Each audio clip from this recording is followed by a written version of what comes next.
뭐라고? 다시 한번 말해봐. 혹시 최근에 이런 말을 자주 하고 계신가요?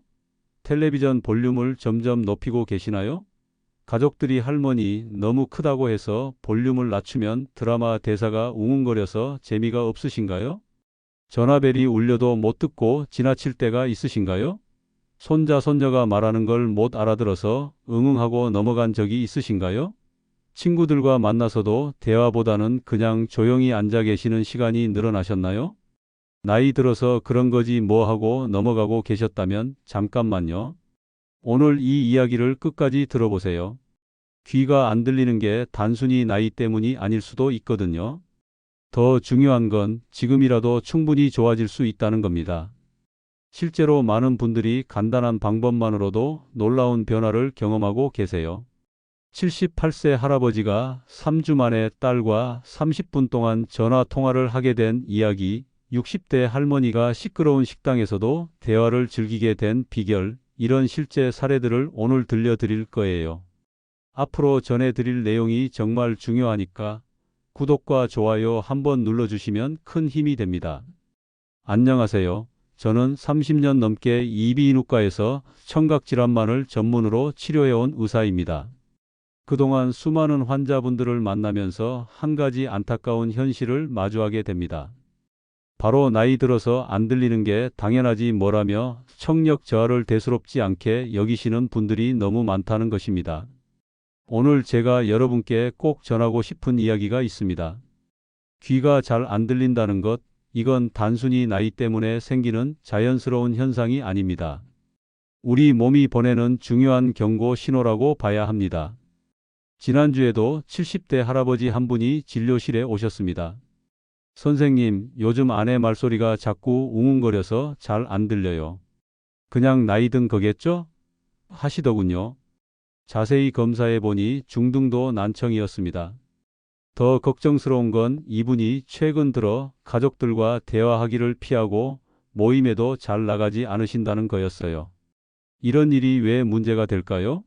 청력이 떨어지면 단순히 소리가 안 들리는 게 끝이 아닙니다. 사람들과의 대화가 어려워지니까 자연스럽게 말하는 횟수가 줄어들죠. 그러면 뇌에서 언어를 처리하는 부분이 점점 둔해집니다. 마치 안 쓰는 근육이 약해지는 것과 같은 원리예요. 더 심각한 문제는 따로 있습니다.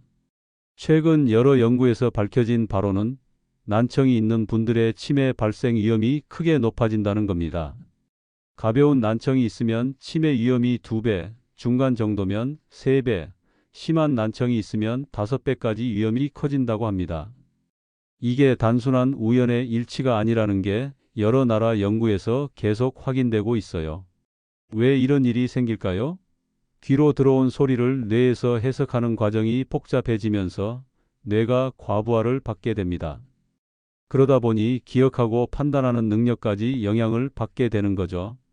게다가 잘 안 들리니까 사람들과 어울리는 것도 꺼리게 되고, 이런 고립감이 우울감으로 이어지면서 뇌 기능 저하가 더 빨라지는 악순환이 생깁니다. 우리나라 상황을 보면 더욱 심각합니다. 70대 분들 중에서 3명 중 1명은 난청을 겪고 계시고 80세가 넘으면 절반 이상이 청력에 문제가 있다는 통계가 나와 있어요. 하지만 대부분 나이 들어서 그런 거야 하고 넘어가시죠. 사실 청력 저하는 50대부터 서서히 시작됩니다. 처음에는 높은 음부터 안 들리기 시작해요. 새소리나 전화벨 소리 같은 것들 말이죠. 그 다음에는 사람 목소리 중에서도 여성분들의 높은 목소리가 잘 안 들리게 됩니다. 이렇게 조금씩 진행되다가 어느 순간 내가 언제부터 이렇게 안 들렸지? 하고 깨닫게 되는 거예요. 그런데 여기서 중요한 건 아직 늦지 않았다는 겁니다. 청력이 완전히 사라진 게 아니라면 지금이라도 관리하고 훈련하면 충분히 개선할 수 있어요.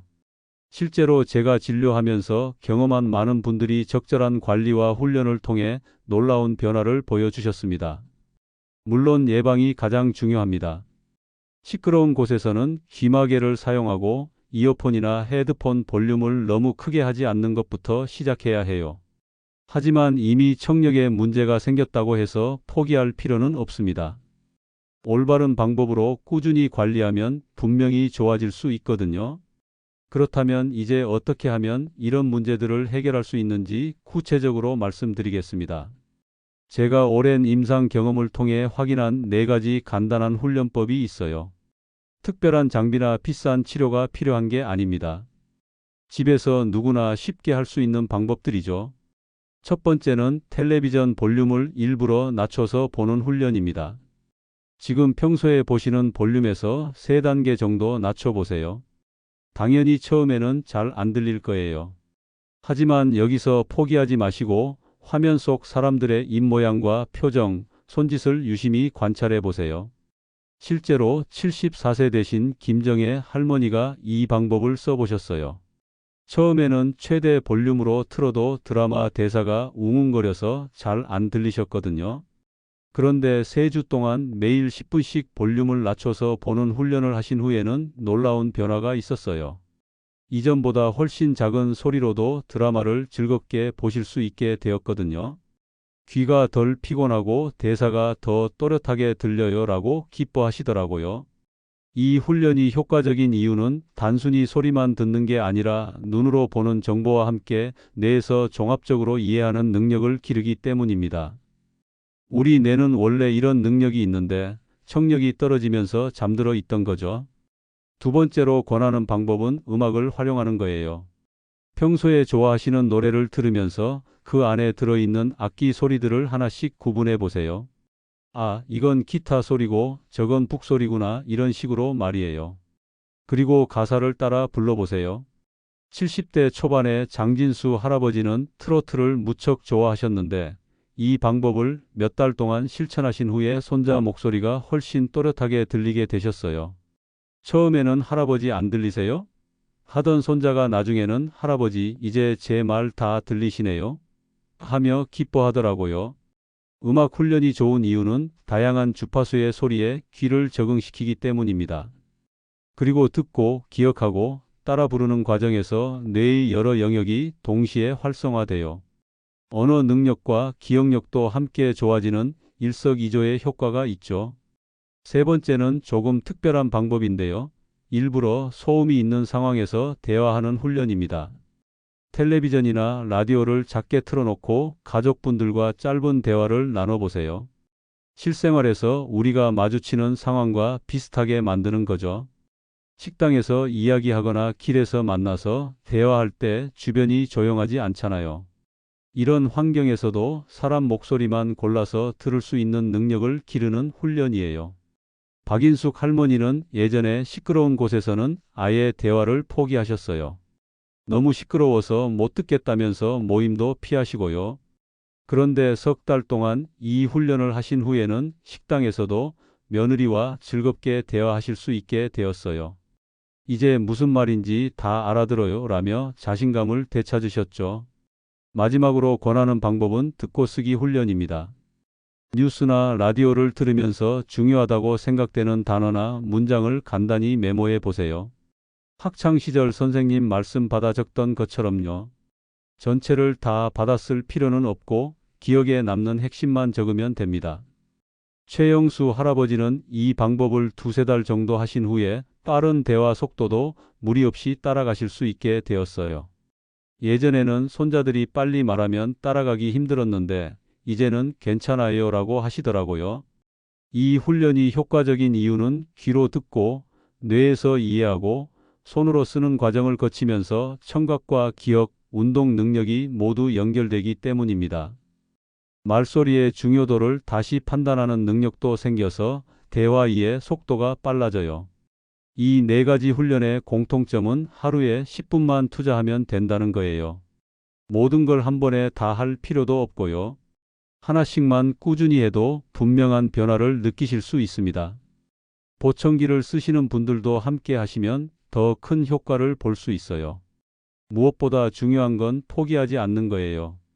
처음 일주일은 힘들 수도 있지만 그 고비만 넘기면 점점 쉬워집니다.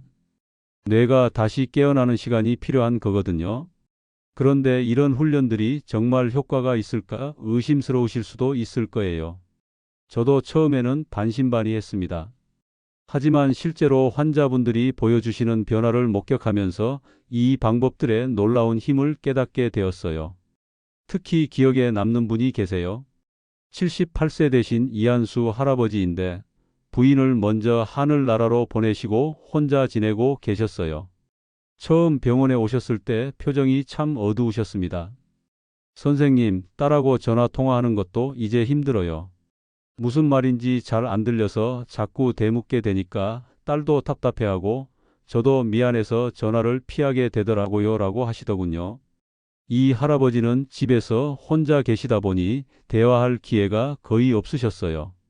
가끔 딸이 안부 전화를 드려도 응 정도로만 대답하시고 빨리 끊으려고 하셨다고 해요. 딸분도 아버지가 우울해하시는 것 같아서 걱정이 많으셨다고 하더라고요. 그래서 제가 텔레비전 볼륨 낮추기 훈련을 권해드렸어요. 할아버지 하루에 10분만 드라마 보실 때 볼륨을 3단계만 낮춰서 보세요. 처음엔 안 들려도 배우들 얼굴 표정 보면서 내용 유추해 보시고요. 처음에는 이게 무슨 소용이 있겠어요? 하시더니 딸분이 아버지 한 번만 해보세요 하고 설득해서 시작하게 되었어요. 놀라운 변화가 일어났습니다. 딱 3주가 지났을 때 할아버지가 병원에 오셔서 환한 표정으로 말씀하시더라고요. 선생님, 어제 딸하고 전화로 30분이나 이야기했어요. 그것도 농담까지 하면서요. 딸분도 깜짝 놀라셨대요. 평소에는 아빠 몸 괜찮으세요? 응, 괜찮다. 이런 식으로 3분도 안 되어 끝나던 통화가 갑자기 길어졌다는 거예요.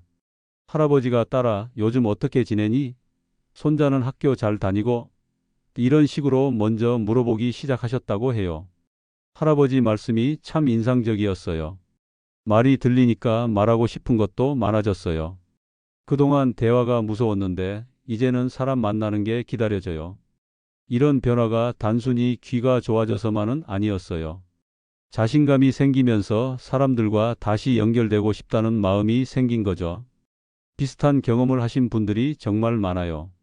60대 후반의 정미숙 할머니는 음악 훈련을 하신 후에 교회 성가대에 다시 들어가셨어요. 목사님 설교도 이제 잘 들려서 은혜 받기가 쉬워졌어요 라고 하시더라고요. 예전에는 예배 시간에 졸기만 했는데 이제는 찬송가도 크게 부르시고 기도도 열심히 하신대요. 또 다른 분인 75세 박철수 할아버지는 소음 속 대화 훈련을 하신 후에 손자들과의 관계가 완전히 달라졌어요. 예전에는 손자들이 와도 텔레비전만 보고 계셨는데 이제는 손자들 숙제도 봐주시고 옛날 이야기도 들려주신다고 해요. 할아버지가 갑자기 말이 많아지셨어요 라고 며느리분이 웃으시면서 말씀하시더라고요. 이런 변화들을 보면서 깨달은 게 있어요. 청력 훈련의 진짜 효과는 단순히 소리가 잘 들리게 되는 것만이 아니라는 거예요. 사람과 사람 사이의 연결고리가 다시 이어지는 거죠. 대화가 늘어나고 웃음이 늘어나고 관계가 회복되는 거예요. 실제로 연구 결과를 보면 보청기를 꾸준히 사용하시는 분들의 건강 상태가 전반적으로 좋아진다고 해요.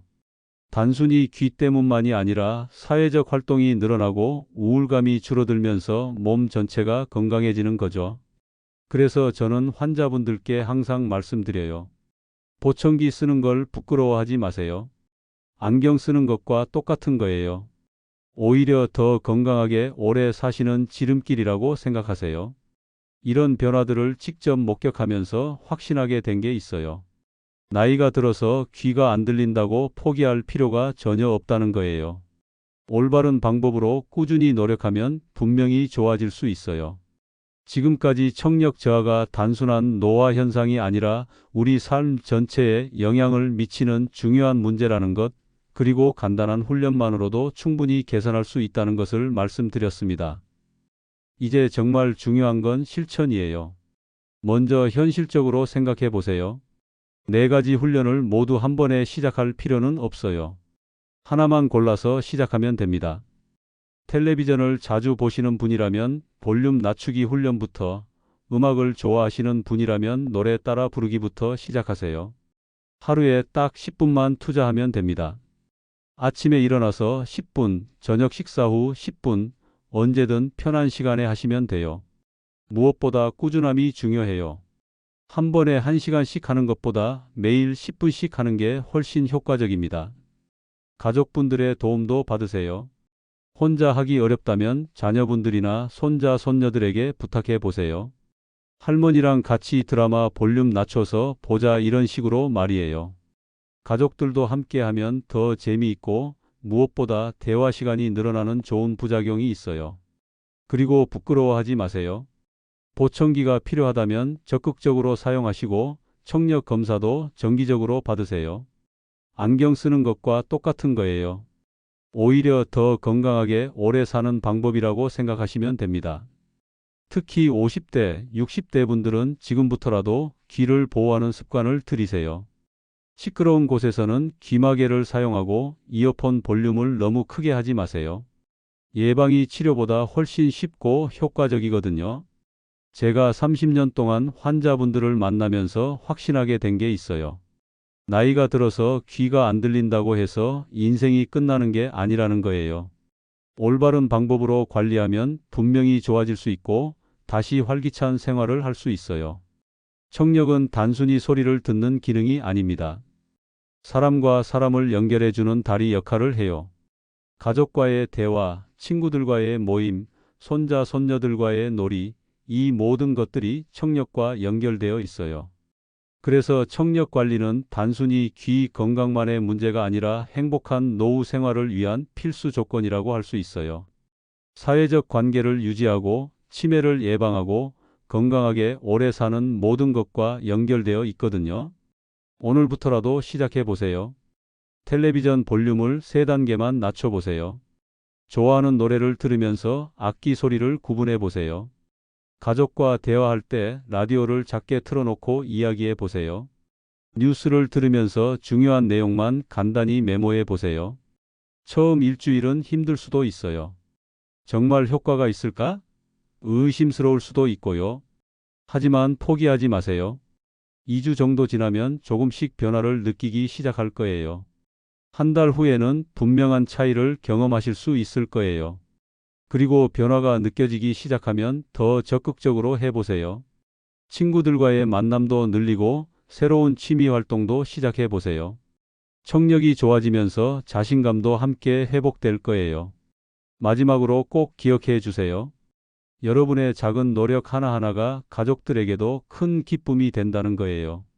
할머니, 할아버지가 대화를 즐기시는 모습을 보는 자녀들과 손자, 손녀들의 마음이 얼마나 기쁠지 상상해 보세요. 이제 말이 잘 들려요 라는 변화, 여러분도 충분히 경험하실 수 있습니다. 지금 이 순간부터 시작하세요. 여러분의 건강하고 행복한 노후가 바로 여기서부터 시작됩니다. 이 영상 끝까지 시청해 주셔서 진심으로 감사합니다. 여러분의 구독과 좋아요는 더 많은 분들에게 이 소중한 건강 정보를 전하는 데 큰 힘이 됩니다.